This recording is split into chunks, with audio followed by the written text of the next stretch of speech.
Gloria a Dios, hermanos, pueden tomar asiento y buscar en sus Biblias Lucas 16, del versículo 19 al versículo 31. Ya, pasaje, ¿verdad? Aquel que lo va a leer, que lo lea en voz alta y clara. Vuelvo a decir, Lucas 16, del versículo 19 al versículo 31.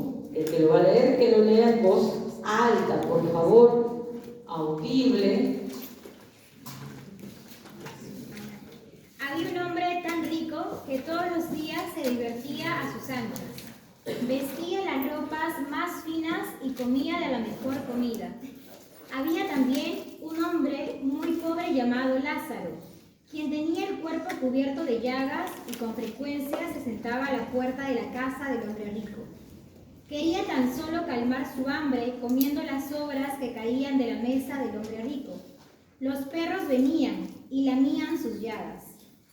Tiempo después, Lázaro murió, y los ángeles del cielo vinieron y lo pusieron al lado de Abraham. El hombre rico también murió y fue enterrado. El rico fue enviado al lugar donde están los muertos, y sufría mucho. Miró hacia arriba y vio muy lejos a Abraham y a Lázaro sentados a su lado. El hombre rico gritó: «Padre Abraham, ten compasión de mí. Manda a Lázaro para que moje la punta de su dedo con agua y refresque mi lengua. Estoy sufriendo en este fuego». Pero Abraham le dijo: «Hijo mío, recuerda que mientras estabas vivo la pasaste muy bien, pero Lázaro sufrió mucho. Ahora él recibe consuelo aquí mientras tú estás sufriendo.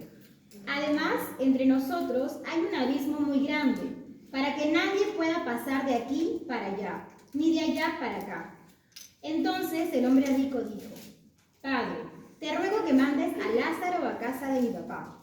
Dile que les advierta a mis 5 hermanos, y así ellos no tengan que venir también a este lugar de sufrimiento».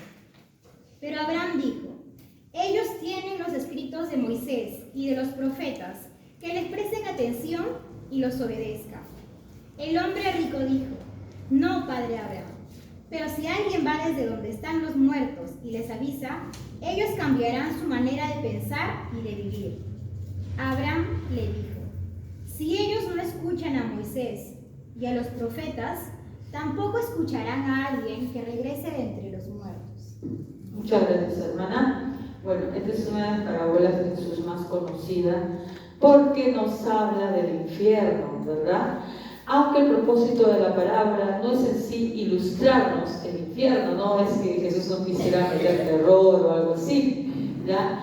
Si bien es cierto, describe algunas características del infierno que nos dan luces, ¿no?, sobre este lugar, el objetivo de Jesús en esta parábola no es meternos terror, por si acaso.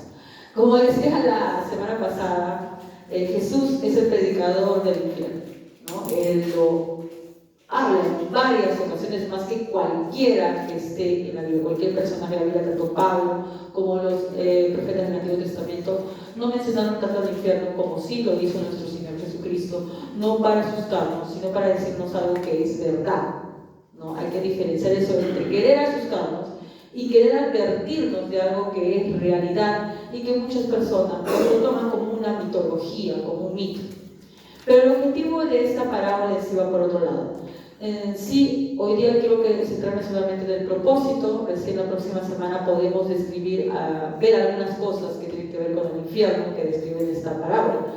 Pero esta vez vamos a ver por qué Jesús da esta parábola, ¿no? ¿Cuál es el contexto que hay alrededor y cómo los personajes que hay involucrados en esta parábola nos ayudan a ver qué es lo que Jesús nos quería decir, ¿verdad? Sabemos que la palabra, si bien es cierto, fue dada en un tiempo, también es para nosotros todos los creyentes. Entonces, para eso vamos a retroceder un poquito en lo que acaba de leer nuestro hermano y vamos a dirigirnos al versículo 13. Ya, retrocedemos unos cuantos versículos. El mismo capítulo 16:13 nos dice lo siguiente: «Ningún siervo puede servir a 2 señores, porque o aborrecerá al uno y amará al otro, o estimará al uno y menospreciará al otro. No podéis servir a Dios y a las riquezas. Y oían también todas estas cosas los fariseos, que eran avaros, y se burlaban de él. Entonces les dijo: vosotros sois los que os justificáis a vosotros mismos delante de los hombres, mas Dios conoce vuestros corazones, porque lo que los hombres tienen por sublime delante de Dios es abominación. Vamos a ver que a quién les está hablando según este versículo. A los fariseos, ¿verdad? Ustedes se van a dar cuenta que son innumerables, ¿no?, los encuentros que tiene Jesús con los fariseos, ¿verdad? Una y otra vez sus parábolas, por más que ellos no las comprendían, estaban dirigidas a dar luces sobre lo que ellos hacían, ¿no?, que no era correcto, ¿ok? Entonces, pero siempre hay que tener en claro algo, ¿no? Que estamos viendo en Lucas 16:13. Cuando Jesús habla a los fariseos en muchas ocasiones, no está hablando solo a los fariseos, sino a quién también. A sus discípulos, hablando ya no de la época, de esa época, dirigida a los fariseos, decíamos, ¿no? Acá. ¿Quiénes eran los fariseos en esa época? Los estudiosos de la ley, es lo que sabían más, ¿verdad? Los religiosos de la época, ¿no? Ellos escudriñaban la escritura, la gente del pueblo, la gente común no sabía ni leer y escribir. Durante muchos siglos eso va a seguir. La gente no va a saber, todos eran analfabetos.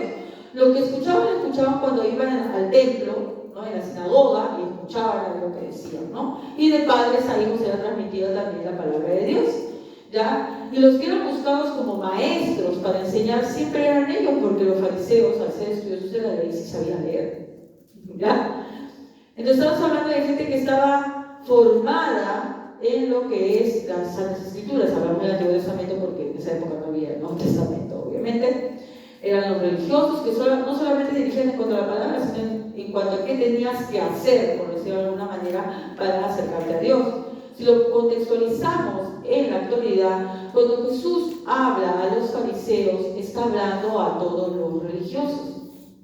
Y cuando habla a todos los religiosos, nos incluye también a nosotros, ¿ya? Sabemos que los fariseos, por más que decían, ¿no?, que creían en Dios, no lo hacían verdaderamente del corazón. Como en la actualidad, muchos de los que somos cristianos, algunos son verdaderamente creyentes, pero otros, tristemente, tenemos que reconocer que no lo son, aunque se dicen cristianos.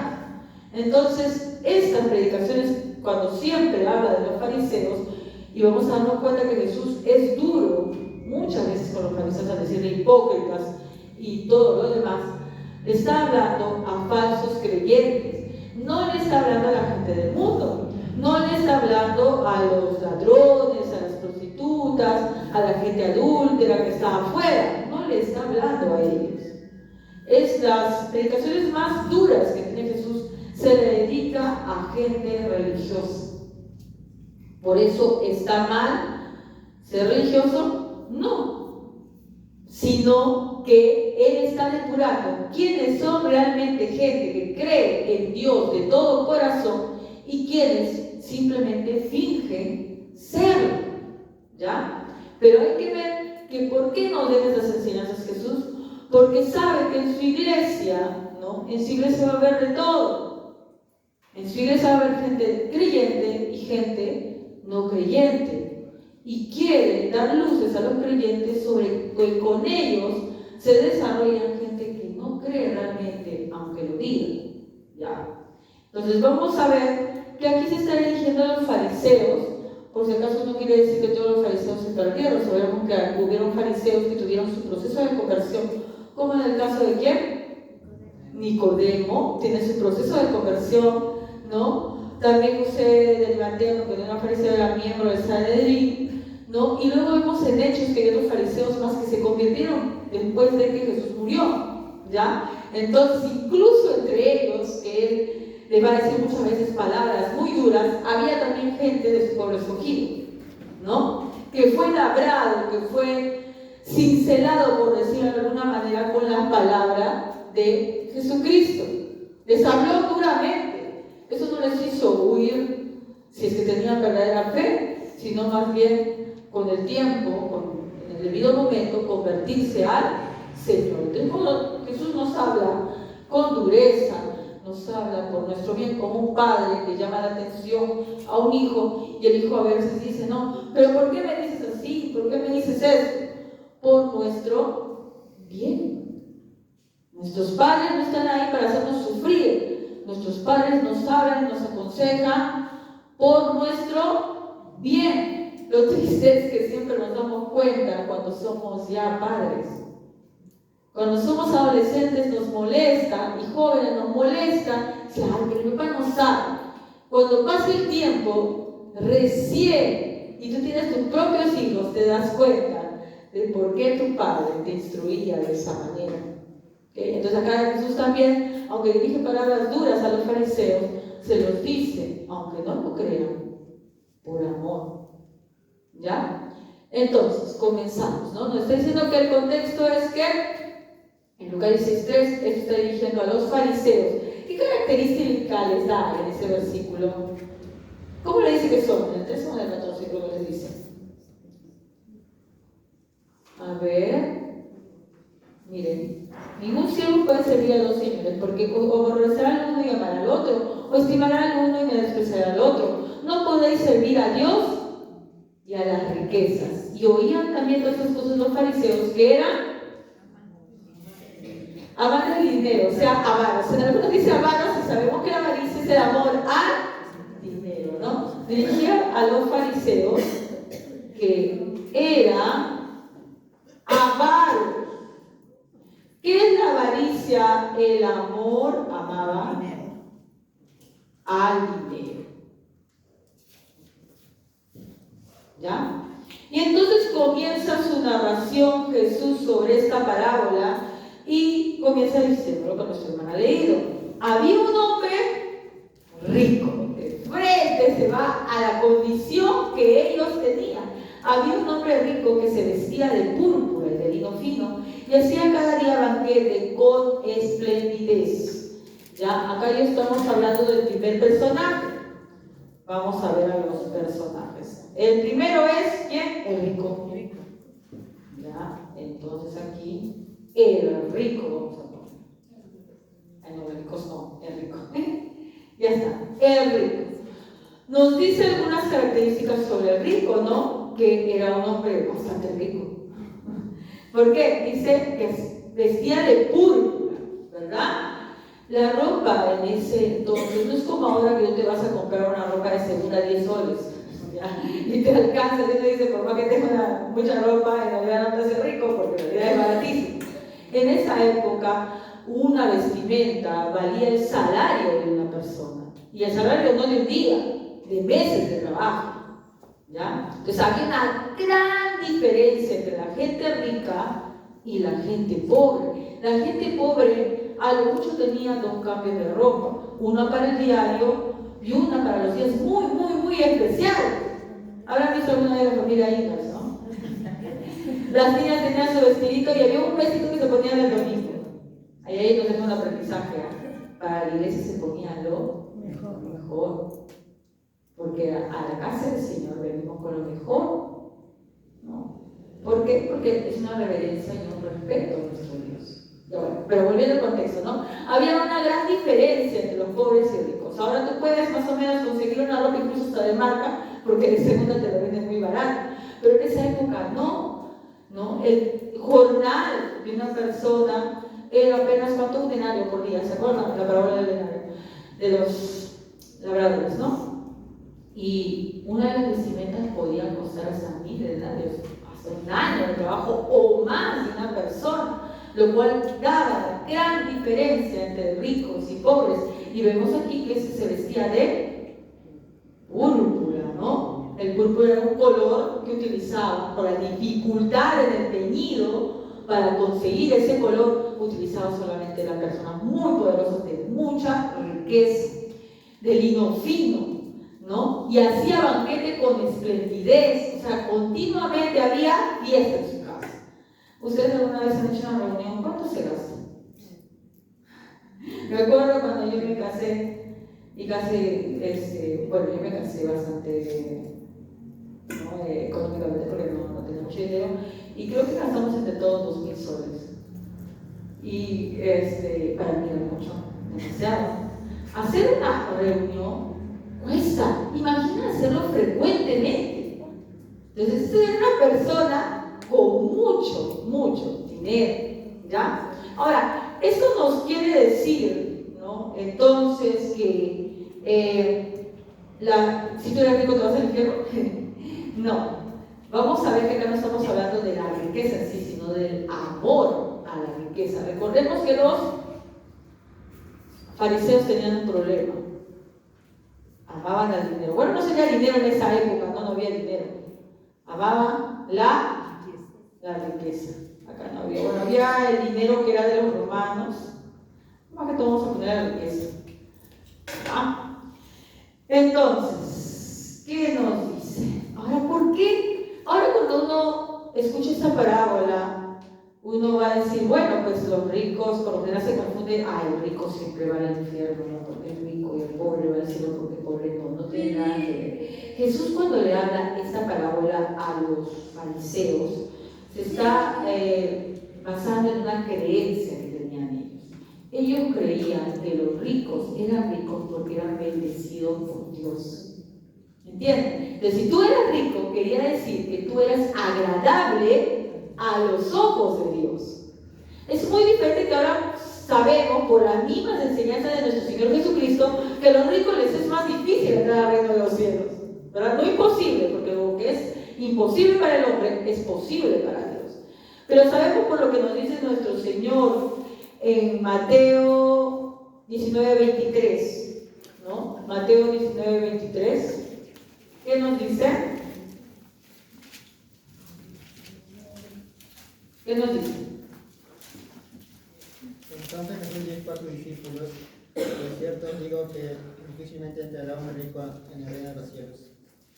Ya, dice que los ricos tienen dificultad.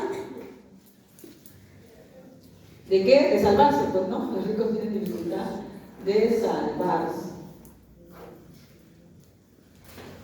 Pero más adelante, si seguimos leyendo el mismo versículo que acaba de leernos el hermano, nos dice que lo que es imposible para el hombre es posible para Dios. Pero ¿por qué Jesús, tanto al joven rico, cuando dice eso, cuando se acuerdan que le predica a un joven rico que le estaba preguntando y le dice, vende todo lo que tienes, y ese va triste porque no quería vender todo lo que tiene, ¿ya? ¿Por qué siempre da ejemplos sobre los ricos? ¿No? Luego habla de un hombre que almacena muchas cosas, ¿no? Pensando que ya va a disfrutar, y luego Dios se lo lleva en la noche y no disfruta de nada, ¿no? Y dice, necio, ¿para qué será todo lo que has almacenado? ¿Por qué Jesús se la tenía agarrada con los ricos? ¿Le tenía bronca porque eran ricos? No. Es que lo que Jesús estaba atacando era la creencia de esa época, que todo aquel rico era rico porque era favorecido por Dios. Miren, tristemente esa creencia está hasta el día de hoy en algunas iglesias, en donde dicen que si tú eres hijo de Dios, tienes que ser próspero, no bendecido, tú no eres cabeza, tú no eres cola de cabeza, una cosa así. ¿Ya? Tristemente sigue la gente, a pesar de que la enseñanza que ha dado Jesús, todavía, eso es ignorancia de la palabra, ¿no? Todavía piensa, ¿no?, que si uno es cristiano, uno tiene que ser próspero, si no, no es un verdadero cristiano. Entonces Jesús está atacando esa creencia. ¿Pero de dónde sacaba la gente esas creencias? Pues obviamente de la Biblia, pero de una manera tergiversada. Vamos a Deuteronomio 28. ¿Ya? Deuteronomio 28. A ver, es bastante largo, solamente voy a ponerlo a grandes rasgos. No vamos a leer todo si no terminamos. ¿Qué subtítulo tiene ahí? Muy bien. Bendiciones para la obediencia. Dice, si realmente escuchas al Señor tu Dios y cumples fielmente todos estos mandamientos que hoy te ordeno, el Señor tu Dios te pondrá por encima de todas las naciones de la tierra. Si obedeces al Señor tu Dios, todas estas bendiciones vendrán sobre ti y te acompañarán siempre. Bendito serás en la ciudad y bendito en el campo. Bendito serás en el fruto de tu vientre, tus cosechas, las vías de tu ganado, los terneritos de tus manadas y los corderitos de tus rebaños. Bendita será tu canasta y tu mesa de amasar. Bendito será el hogar y bendito en el camino. Es decir, está bendiciendo con bienes, ¿no? Con animales. En esa época eran los bienes más preciados. Tenían más ovejas, más ganado, tenían más posesiones. A todas aquellas personas que lo obedecían, ¿verdad? Y si tú avanzas un poquito más en el 15, dice maldiciones. Pero debes saber que si no obedeces al Señor, tu Dios, ni cumple firme de todos sus mandamientos y preceptos que hoy te ordeno, vendrán sobre ti y te alcanzarán todas estas maldiciones. Maldito serás en la ciudad y maldito en el campo, maldito serás en tu canasta y tu mesa de amasar, maldito será en el fruto de tu vientre, tus cosechas, los terneritos de tus manadas y los corderitos de tus rebaños. Maldito serás en el hogar y maldito en el camino. Entonces, ¿tenían un fundamento bíblico? Sí. Leían Deuteronomio y decían, bueno, pues, pero leían el Torah, no la Biblia, no había Biblia en esa época, sino los rollos que ellos tenían guardados. Y los fariseos estudiaban eso y decían, bueno, acá dice claramente que todo aquel, ¿qué cosa? Que hace lo bueno va a recibir bendiciones, ¿no? Es lo que dice. Tú haces lo bueno, vas a ser bendito, ¿ya? Y si tú haces lo malo, vas a ser maldito. Entonces, para ellos, cuando veían a una persona muy pobre, una persona con una enfermedad, ¿no? Con alguna discapacidad, decían, pues es así por su pecado. Y se dispensaban con ellos mismos para tratarlos mal. Pues es un pecador, que se lo merece. Pero se dan cuenta de la forma que en esa época, nosotros los cristianos sabemos por qué las personas que son necesitadas son dignas de compasión. Pero en esa época las personas religiosas creían que estaba bien alejarse de esa gente porque era gente pecadora. Y que le había ido mal en la vida por pecar. Mientras que la gente que tenía bienes, riqueza y prosperaba, era, ¿qué cosa? Bendita. ¿Ya? Y de esto se habían avalado durante siglos los aparecen posteriormente los judíos y posteriormente los fariseos, para decir pues, que todo aquel que tenía muchas riquezas era alguien que había sido bendecido por Dios. Pero como cuando Jesús desarma, desmenuza los mandamientos, de la misma manera va a desmenuzar y explicar bien eso. ¿Se acuerdan? También los judíos pensaban, por ejemplo, que solamente si tú no cometías en acto un pecado, estabas obedeciendo la ley. Por ejemplo, cuando decían no matarás, como yo nunca he matado, yo no soy asesino. Pero Jesús viene a darle otra mirada, no dice, mira, si tú vas a ser mal, ha dicho, falta tu hermano y eres culpable, ¿verdad? De la misma manera también va a dar la comprensión correcta a esto, ¿ya? Porque no es que no existiera palabra que contradijera esto, porque si leemos Job, ¿a Job cómo le fue? ¿Fue siempre rico, bendito y todo lo demás? No. Fue muy pobre, llegó a ser muy pobre. La Biblia no le escribe durante cuántos años, pero al parecer fue bastante tiempo para que toda su familia se alejara. Cuando su familia murió, pero incluso su esposa se alejara de él y lo dejara solo y que vinieran de otro lugar algunos conocidos de él para hablar. ¿Ya? Entonces no era siempre así, pero se aferraban a esto para justificar que los ricos eran los benditos de Dios, ¿no? Entonces, voy a poner acá para no olvidar.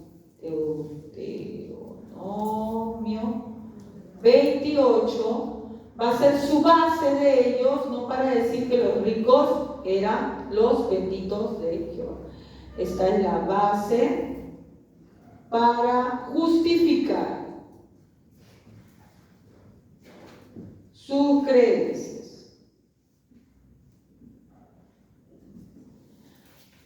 Entonces, los fariseos eran avaros y acumulaban riquezas. ¿Por qué? Porque eso demostraba que ellos eran benditos de Dios.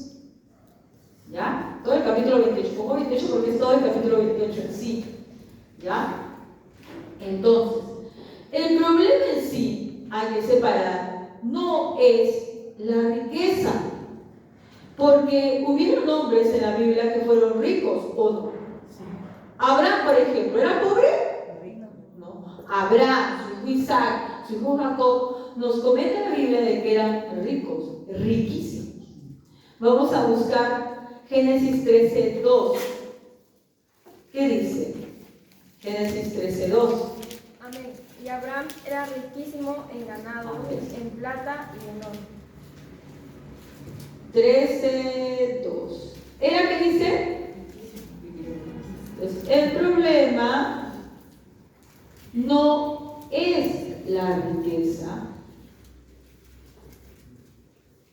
porque vamos a ver que estos tres patriarcas y muchos otros eran no ricos, eran riquísimos, o sea, muy ricos, ¿ya?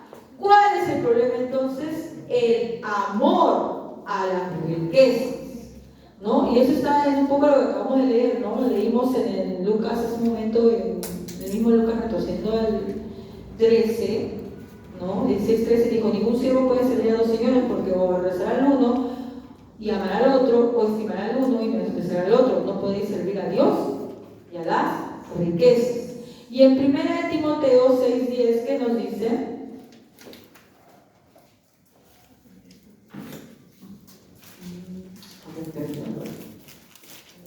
Amén. Porque raíz de todos los males es el amor al dinero, el cual, condicionando algunos, se extraviaron de la fe y fueron traspasados de muchos dolores. El problema es el amor a la riqueza.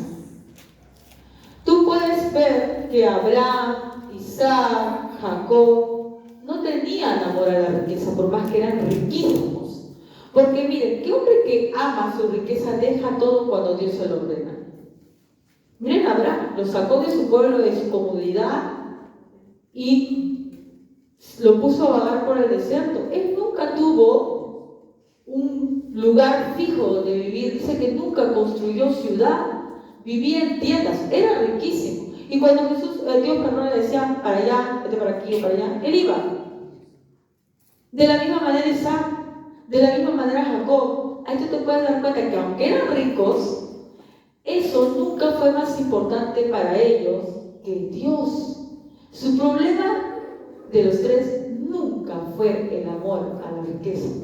Ellos tenían otros problemitas, ¿no? Por ejemplo, Abraham era temeroso y cobarde, ¿no? Y en el caso de Jacob era pues engañador, ¿ya? Pero su problema no fue nunca con las riquezas, porque para ellos primero estaba Dios que las riquezas. Entonces el problema no son las riquezas, el problema es el amor a las riquezas. Y la verdad es que es muy fácil dejarse seducir por la riqueza, a menos que seas una persona de fe. Porque cuando nos concentramos y pensamos, estamos solamente cavilando, voy a hacer tal cosa para conseguir tal o cual cosa, nuestra vida se dirige solo a las riquezas. Miren, no hace falta ser rico para tener amor a las riquezas. Hay gente que es pobre, pero que vive pensando cómo obtener ganancias. Y ese también es un problema, porque aunque no tiene la riqueza, ama la riqueza. Y cuando tú le hablas, lo único que te habla es de cosas para conseguir dinero. Ya, eso es un problema. Y el único objetivo en su mente, a ver, si yo voy a hacer tal cosa, va a ser para ganar tal cosa. Y todo lo ve negocio, y todo lo ve ganancia. Eso también es amar la riqueza. Cuando dedica más tiempo a su trabajo que a su familia o a Dios, también es amor a la riqueza, ¿no? Entonces podemos ver que el problema entonces no es la riqueza, sino el amor a la riqueza. Todo se desbalanza cuando tú no pones en primer lugar a Dios.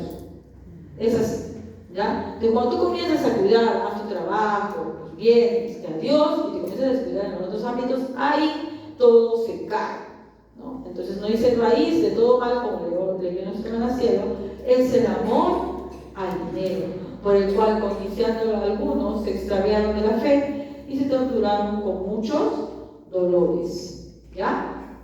Ahora, hay que ver que este rico tenía problemas, pero ¿cómo podemos saber? problema, como usted dice, hermana, no es la riqueza, sino el amor a la riqueza. ¿Cómo podemos saber que este rico amaba la riqueza? ¿Cómo sabemos que este rico amaba la riqueza? Porque lo dice en donde hemos leído. Que lo leemos con detenimiento, nos damos cuenta que él amaba su riqueza. ¿Dónde, hermana? ¿Dónde dice? Vamos a ir de nuevo a Lucas 16, 19. ¿Ya? ¿Quién puede leer de nuevo Lucas 16, 19? Amén. Había una vez un hombre muy rico que vestía ropas muy lujosas, hacía fiesta todos los días y servía las comidas más caras. Ya, ¿qué estamos viendo ahí? Era muy rico. ¿Y qué le gustaba? Vivir extravagantemente, ostentosamente, ¿verdad? Hay personas ricas que no les gusta vivir ostentosamente, ¿no? Ahora estaba viviendo, no sé dónde, una cosa que hacen por todos lados ahora, en donde decía pues que hay gente, la diferencia entre un rico y un millonario, algo así decía, ¿no? Y los ricos se ponían ropa de marca, ¿no? Que así grande, ¿no? Esas carísimas. Y los dueños así como de corporaciones como Facebook, ¿no? Como Twitter, ellos andan con un boleto sin marca, sin nada, ¿no? A sus hijos, estaba leyendo otra vez que Elon Musk, creo que es el dueño de Twitter, y que este mes, no sé qué más de estos famosos, no le compraron ni celular a sus hijos, porque dice que es malo, es dañino. Y nosotros los pobres gastando dinero para comprar el celular, ¿no? Incluso algunos dicen que no le piensa dar, no sé cuál de ellos es, que no le piensa dar oportunidad a sus hijos porque tienen que obtenerle lo mismo, ¿no? No le piensa hacer como dicen, ¿no? Embararlo, ¿no? Por alguna manera, porque piensa que lo tienen que obtener. Entonces la gran diferencia entre una persona que vive de sus lujos, vive ostentando, y una persona que tiene dinero pero que no se mueve por ese dinero, ¿ya? Entonces vemos que esta persona sí hacía ostentación de su riqueza, ¿no? Entonces acá nos da la primera característica. Hacía ostentación. Ostentación es presumir, ¿no? De su riqueza. ¿Por qué? Porque se vestía de una manera extravagante, lujosa, carísima, y todas las veces hacía banquetes, ¿no? Donde gastaba mucho dinero. Entonces eso es una ostentación y nos está ejemplificando que este rico, cómo era su corazón, ¿verdad? Algo más de malo que nos trae la riqueza es, bueno, para algunos, no para todos, como digo, no todos los ricos no son salvos. Hay ricos que realmente son salvos como dice, lo imposible para el hombre es posible para Dios. Algo más es que él no tenía amor por el prójimo. ¿Cómo sabe usted, su hermana? ¿De dónde lo saca? Lo dice la parábola. Miren, avancemos al versículo 21, está hablando un poquito de Lázaro, el pobre, ¿no? Y ansiaba saciarse de las migajas que caían perdón, vamos a ver desde el 20. Había también un mendigo llamado Lázaro, que estaba echado a la puerta de aquel lleno de llagas. ¿Dónde estaba Lázaro? En otro pueblo, en la puerta del rico. Estaba ahí. Ahora uno puede decir, bueno, pues, pero no se daba cuenta, el rico, porque él estaba tan en sus cosas que... No, el rico conocía perfectamente a Lázaro. ¿De dónde saca eso, hermana, perdón, versículo 24. Entonces él dando voces dijo, Padre Abraham, ten misericordia de mí y envía a Lázaro que moje la punta de su dedo en agua y refresque mi lengua porque estoy atormentada en esta llama. ¿Sabía eso? No, lo conocía perfectamente. Entonces, siendo él una persona tan ostentosa, millonaria, con tanto dinero, tenía en su puerta a un mendigo. Sabía que estaba ahí, sabía su nombre y nunca hizo absolutamente nada por él. Porque Lázaro lo único que esperaba, ¿qué cosa era? Las migajas, ¿no? Yo leyendo esta parte, bueno, acá tendríamos que poner, siempre cuando usted lea la palabra, a veces, cuando usted se está acomodando mucho Y la palabra está yendo como, uy, si estos fariseos, qué barbaridad, eran así. O mire este rico. Siempre tiene que acordarse que la palabra es para nosotros. ¿Ya? Entonces, si bien es esto que está hablando, Jesús está hablando a los fariseos para que ellos vean esa falsa creencia que tenían de que sus riquezas eran evidencia de su salvación, de que estaban bien con Dios. Tenemos que ver que la palabra está dirigida también para nosotros. Ese es lo poderoso y el rico de la palabra de Dios, que no es solamente para un tiempo, ¿no? Sigue estando vigente hasta el día de hoy. Ahora uno puede decir, pero hermana, ¿yo qué riqueza tengo? ¿Yo qué ostentación tengo? Yo no soy como ese rico. ¿Qué riqueza tiene usted? Yo no tengo nada, hermana. Apenas mi casa ni terreno tengo, hermana. Vivo de alquiler, puede decirme usted. ¿Qué riqueza tiene usted? ¿Qué riqueza? No comparto. Nosotros tenemos una riqueza, hermanos. La palabra de Dios. Y así como este rico, teniendo a la puerta de su casa a un mendigo, que al parecer está en pésimas condiciones porque sería de los perritos le lamían las heridas, ¿verdad? Y todos los días lo veía y hasta sabía su nombre, pero nunca le ayudó. De la misma manera, nosotros que tenemos riqueza, la mayor riqueza que este rico, que es el conocimiento de la palabra de Dios, muchas veces no le damos al que la necesita. Lo guardamos con nosotros, nos llenamos de conocimiento de Dios, investigamos más de la palabra, escuchamos lo cual yo no digo que para nada esté mal, pero no compartimos esa palabra. Y eso también, de algún modo, es cierta avaricia. Cuando yo me guardo para mí lo que tengo, algo bueno que tengo, es avaricia. A menos que no creas que sea bueno.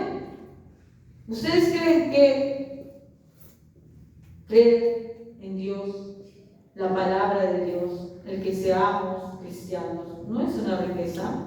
Es mejor que todas las riquezas del mundo. Pero Jesús en su palabra que nos dice que la guardemos para nosotros, no dice id y predicar. ¿No? Entonces, cuando escuchemos a este rico, no nos complazcamos en otro y digamos, bueno, pues mira este rico, qué barbaridad, qué malvado. Estaba en su puerta este mendigo y ni le daba nada. Veamos a nosotros que tenemos una riqueza que es mucho mayor, infinitamente mayor que ese rico. Y que puede ser que al igual que no estemos compartiendo esa riqueza que tenemos con las personas que lo necesitan. Okay, tal vez es incómodo. ¿Qué le costaba ese rico? Digo, era tan rico, que incluso las sobras de su banquete, cualquier cosita, el que hubiera hecho tal vez una vestimenta menos ostentosa, hubiera solucionado la vida de ese hombre. Porque recordemos que la vestimenta de ese hombre costaba días de trabajo. ¿Qué le costaba ser un poquito menos ostentoso? Y no era que le iba a dar una mendicidad, es que le iba a solucionar la vida. Si simplemente dejaba un poquito de lado y era un poquito menos ostentoso. De la misma manera, hermanos, nosotros tenemos una gran riqueza. Pero puede ser que tengamos Lázaros a nuestro costado, Lázaros en nuestra puerta, Lázaros en nuestro conocido, que puede ser que no sean mendigos que están acá, pero son mendigos de qué? La palabra de Dios. Y la gente más pudiente de afuera sigue siendo una mendiga cuando no conoce la palabra de Dios. Y puede ser también que nosotros, al guardarla para nosotros, terminemos como usted rico, ¿no?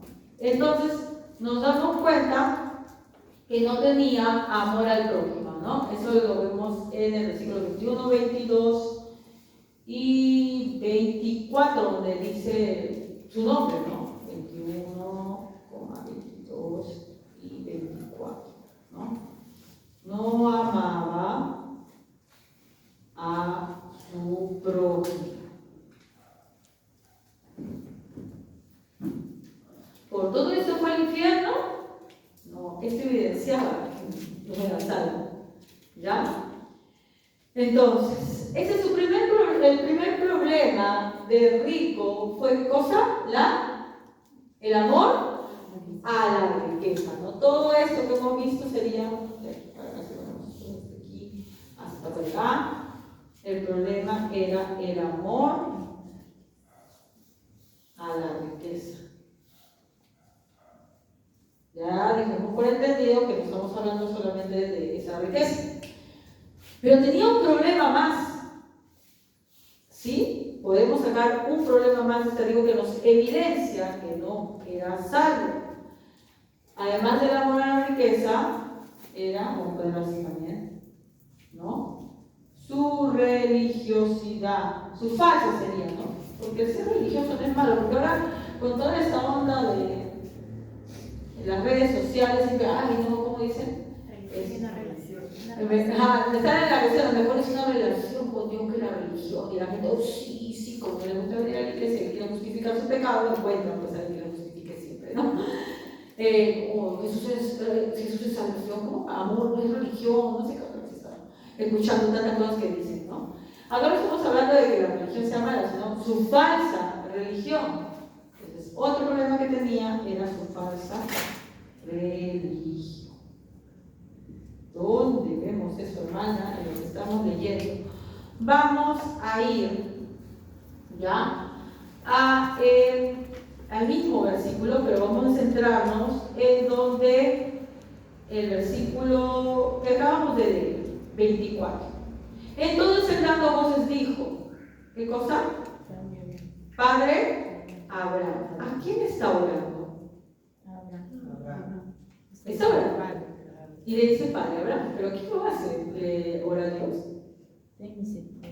¿A quién le ora? ¿Tú a quién le oras? ¿Al Padre Abraham? No. ¿Le oras? A Dios. ¿No? La oración que estaba haciendo este hombre, ese clamor, porque ese clamor es una oración, ya no estaba siendo bien dirigida, estaba siendo dirigida a Abraham. ¿Ya? Que Abraham no es Dios, por si acaso. ¿Ya? Vemos cómo este hombre, de alguna manera, está haciendo como los fariseos hacían, ¿no? Oraciones que dicen, hay una parábola del fariseo y el publicano, en donde el fariseo se pone de pie y ora ¿con quién? Consigo mismo, ¿no? O sea, él no oraba, nunca su oración llegaba a Dios, simplemente oraba consigo mismo. Al igual que este hombre se está dirigiendo a alguien que no puede responder. En el día de hoy hay muchas personas religiosas que oran a alguien que no es, sea consigo mismo, sea la figura de María, que ahora dicen que es corredentora, sea un santo, ¿no? Y ahora que estamos en el mes de ¿qué? El Señor de los milagros. Entonces oran a cualquier cosa, ¿ya? Pero no al Dios verdadero. ¿Ya? Está tergiversada su creencia en Dios, que piensan que los santos, San Antonio, San no sé qué tanto, San Muchito, hasta San Juan Pablo II es el que fue papa y creyó la Villa es santo, ¿no? Hasta los que no están beatificados, como Santa Colonia, que nunca fue beatificada, Santa Rosa de Lima y todo lo demás, lloran a cualquiera, ¿no? Como decía un refrán que escuché, ¿no? El que no sabe a cualquier santo le ora, ¿no? A cualquier santo le reza, creo que escuché alguna vez, ¿ya? Entonces, esta persona no está dirigiendo su oración a quien debía, lo cual demuestra una profunda ignorancia. Era religiosa, pero en realidad nunca adoró al Dios verdadero. Tú puedes pasar años en un lugar congregando, pero no estás adorando al Dios verdadero, ¿ya?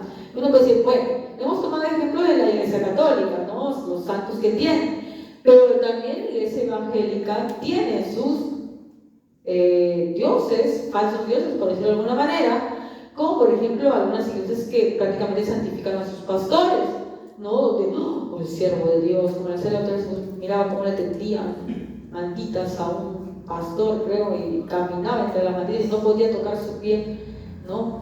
Y el siervo en su ciento especial, ¿no? Con su y no sé qué cosa más, y qué sé yo, tantas cosas que hacen las iglesias pensando, y eso es también endiosar, ¿no? Pensando que el siervo de Dios, el pastor, tiene algún poder especial, qué sé yo, ¿no? El único que murió por nosotros fue Jesús. No fue el pastor, no fue el líder. El pastor es falible, no puede equivocarse. Nuestro amor, esperanza y oración siempre debe estar dirigida a nuestro Señor Jesucristo, que es nuestro único intercesor. El único intercesor entre Dios y los hombres es Jesucristo. Entonces, la idolatría no es solamente de la Iglesia Católica, es propia también de la Iglesia evangélica. Como decía mi esposo, ¿no? No me acuerdo quién decía, que nuestro corazón es una fábrica de ídolos, ¿no? Entonces, la primera característica que vemos en su falsa religión es que va a orar a alguien que no es, ¿verdad? Entonces, eso está en qué versículo, en Lucas 16:24, ¿no? 6:24. Clama, ora a Abraham, ¿no? Quien no es Dios. Pero en este versículo también podemos captar algo de una falsa religiosidad y que era practicada por los fariseos, ¿ya? Y que una vez Jesús le va a llamar la atención sobre ello. Vamos a Mateo 3:9. ¿Qué dice Mateo 3:9?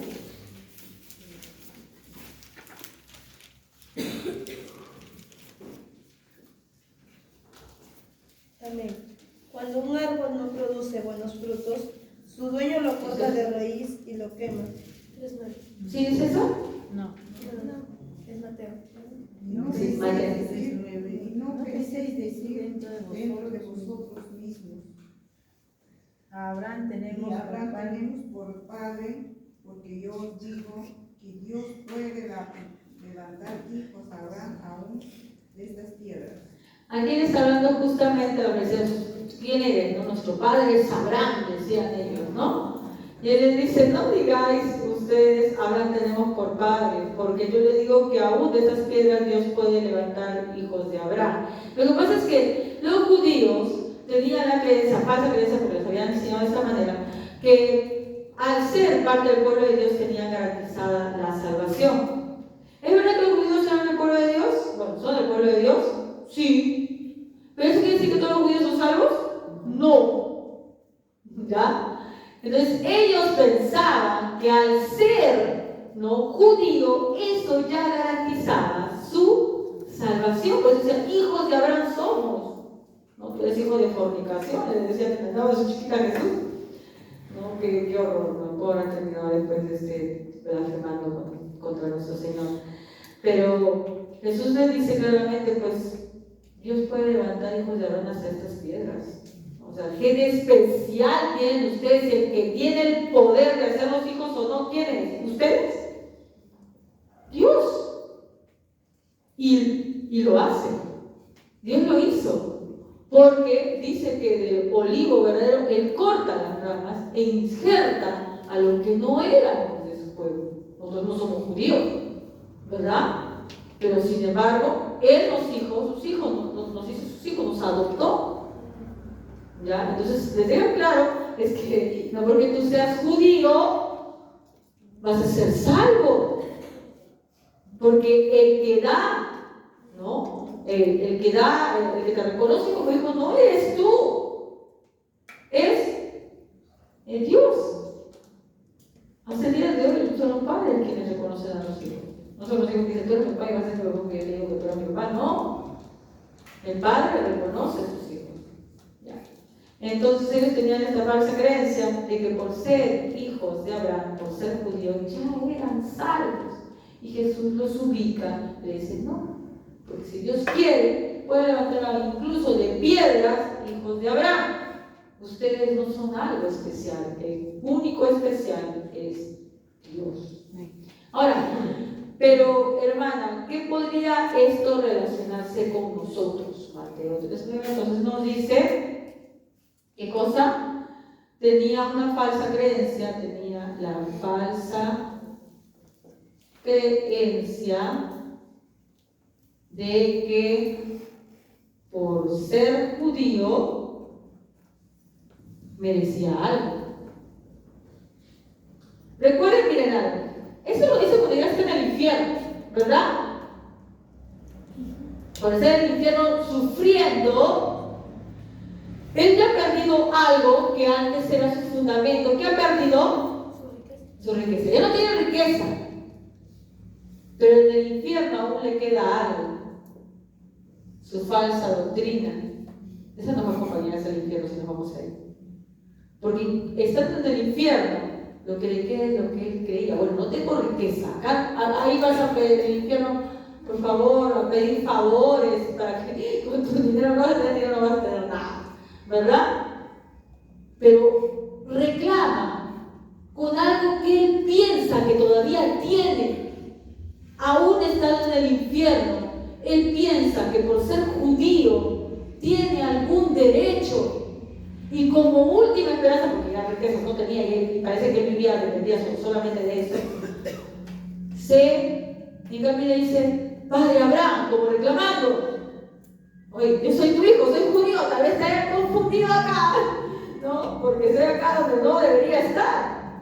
Y dice, y ordena, le dice, dile a Lázaro que me traiga agua. Ahí podemos confirmar que lo conocía perfectamente, y aún así pensaba, aún estando en el infierno, pensaba que Lázaro era inferior a él, ¿no? No le podía decir directamente, hablando, moja tu pie, porque al ser judío pues tenía un cierto respeto, pero aún en el infierno él creía que Lázaro era su inferior, aunque lo veía en el cielo. Dice, dile a él, ¿no? A ese siervo que me traiga.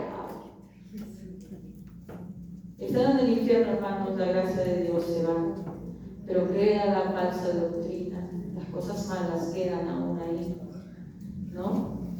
Y vemos cómo este hombre, pues, pensaba también, su segunda esperanza era de que al ser judío merecía algo.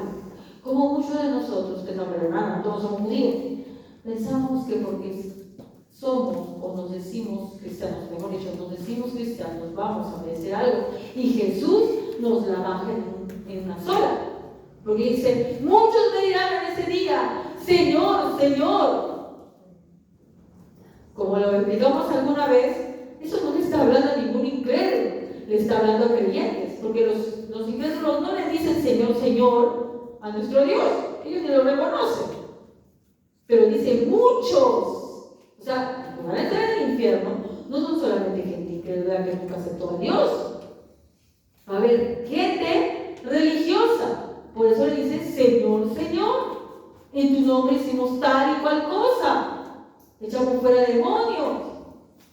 Profetizamos, es decir, hablamos tu palabra. Y él les dirá, apartados de mí. Yo no los conozco, apartados de mí. Hacedores de maldad. ¿No? Este rico se confió luego de perder sus riquezas. Pensaba que por lo menos tenía algo. El pensar que el llamarnos cristianos o el cobrar solamente es una evidencia de salvación, no lo es. No lo es. ¿Ya? Puede ser, obviamente no estoy diciendo para nada que no cobremos ni nada por el estilo, sino lo que estoy diciendo es que eso no te garantiza la salvación. Tenemos entonces dos creencias erradas de este hombre rico. Tenía amor por las riquezas y esperanza en sus riquezas, y tenía una falsa religión de que por ser judío él tenía que ser salvo, y no es así, ¿ya? Entonces, me encantaría hablar de Lázaro, pero si hablo de Lázaro yo no me voy a alcanzar para hacerle justicia a Lázaro, pero voy a hacer como un preámbulo, ¿no? Por el otro lado está Lázaro, que si ustedes se dan cuenta es el único que tiene nombre dentro de las parábolas de Jesús. Siempre en las parábolas de Jesús está el rico, el hijo, el padre, el sembrador, ¿no? El pastor. Pero el único que tiene nombre propio dentro de las parábolas de Jesús es Lázaro. El único que le puso puso nombre en una de sus parábolas. ¿Saben qué significa Lázaro? Lázaro significa, traducido al hebreo es Eleazar, que significa Dios es mi ayudador. Qué contradictorio, no parecía que Dios fuera su ayudador. Para los ojos, nada así, pero para los ojos de Dios sí, él tenía algo, una riqueza más, que no tenía ese rico con tanta opulencia.